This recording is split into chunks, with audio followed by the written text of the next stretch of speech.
berada di daerah Pantai Buleleng teman-teman ya.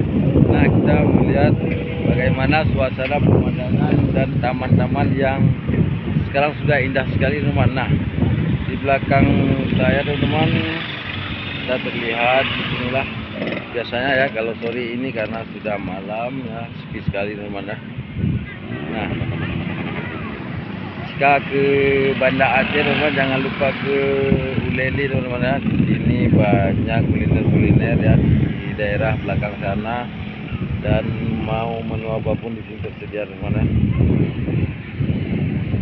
Teman-teman, sebelum nonton jangan lupa ya, biasa like, komen, dan subscribe teman-teman ya, biar kita bisa selalu mengupload video-video yang unik, yang indah, dan mempamerkan, mempromosikan pemandangan-pemandangan yang ada di negara Darussalam teman-teman ya. Terima kasih yang telah menonton teman-teman ya. Salam dari Gadigi, selamat menonton teman-teman.